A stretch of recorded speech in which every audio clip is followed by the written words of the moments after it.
صار وبلغت القلوب الحناجر وتظنون بالله الظنون. جب دشمنوں کے لشکر چاروں طرف سے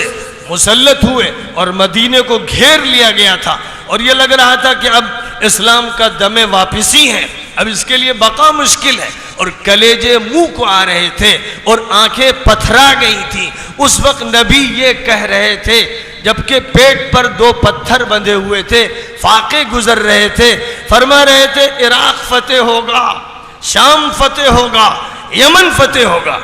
یہ اس ایمان کا نتیجہ تھا جو اللہ پیغمبروں کو دیتا ہے اور پیغمبروں کی جوتیوں کے صدقے میں صحابہ کو دیتا ہے اور صحابہ کی کوششوں کا نظارہ کر کے تابعین کو دیتا ہے. اور یہ ایمان پھر نسلاً بعد نسلن اللہ کے نیک بندوں میں منتقل ہوتا ہے اور ان کے ایمان کی چنگاریوں سے روشنی ہوتی ہے اور امت کو ہمیشہ انہی سے آگ ملتی ہے، انہی سے شعلہ ملتا ہے جس سے دوبارہ ایمان فروزہ ہوتا ہے. یہ سلسلہ ہے جو اللہ کی طرف سے قائم ہے. جو کچھ بھی ہے اللہ کے ہاتھ میں ہے، اللہ کے علاوہ کسی کے پاس کوئی طاقت نہیں ہے. اگر تمہارے دل میں یہ بات ہے صاف سن لو، اگر تم یہ سمجھتے ہو کہ حالات نہیں بدلیں گے کیونکہ امریکہ طاقتور ہے، اگر یہ سمجھتے ہو کہ حالات نہیں بدلیں گے کیونکہ یورپ اور روس کے پاس اور چین کے پاس طاقت ہے، اگر تم یہ سمجھتے ہو کہ ہندوستان میں اکثریت کے پاس طاقت ہے اور یہاں ایک بڑی فوج اور پولیس ہے اس کے پاس طاقت ہے، حالات نہیں بدل سکتے، تو خدا کی قسم تم کافر ہو، تم مشرک ہو، تمہارا ایمان سلب ہو چکا ہے. حالات کتنے بگڑے ہوئے ہوں، تلواروں کے نیچے، بندوقوں کے سائے میں اور توپ کے دہانے پہ کھڑے ہو، تب بھی 1 منٹ کے لیے مت سوچنا کہ اللہ کے علاوہ کسی میں طاقت اللہ کے ہاتھ میں ہے.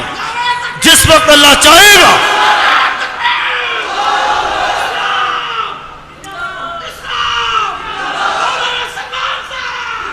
جس وقت اللہ چاہے گا، جیسا چاہے گا.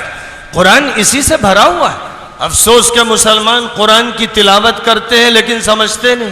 قرآن تراویح میں سنتے ہیں لیکن سمجھتے نہیں. قرآن کو انہوں نے صرف برکت کی کتاب سمجھ لیا، قرآن کو انہوں نے یوں سمجھا کہ یہ تعویذ کی کتاب ہے، گنڈوں کی کتاب ہے، جھاڑ پھونک کی کتاب ہے، یا صرف ثواب کے لیے اس کو پڑھا جاتا ہے. قرآن اتارا گیا تھا ہدایت کے لیے. قرآن دستور ہے، قرآن قانون ہے، قرآن ہدایت نامہ ہے، قرآن بشارت ہے، قرآن ایک روشنی ہے، قرآن کے ذریعے سے تسکین ملتی ہے، قرآن سکینت ہے، قرآن اللہ کا بھیجا ہوا نور ہے، قرآن ایک انقلابی طاقت رکھنے والی کتاب ہے، قرآن معجزہ ہے، ایک معجزہ ہے. جیسے معجزہ حضرت صالح کو دیا گیا اونٹنی کی شکل میں اور حضرت موسیٰ کو دیا گیا لاٹھی کی شکل میں، ید بیضا کی شکل میں، اور جیسے معجزہ دیا گیا حضرت عیسیٰ کو اپنے پھونکنے کی طاقت کی شکل میں اور قم باذن اللہ کی شکل میں، ویسے ہی بلکہ اس سے زیادہ طاقتور،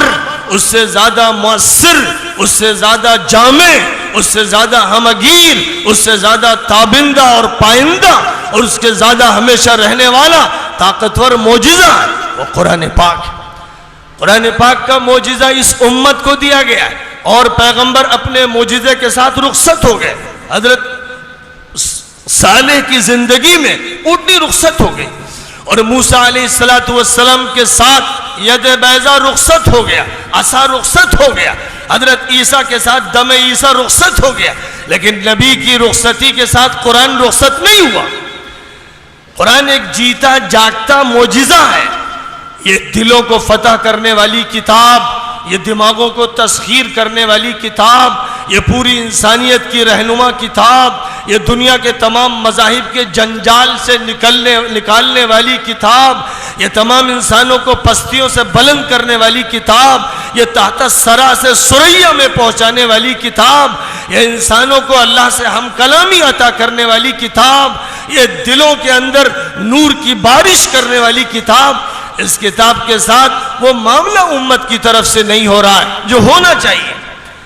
وقال الرسول يا رب ان قوم اتخذوا هذا القرآن مهجورا.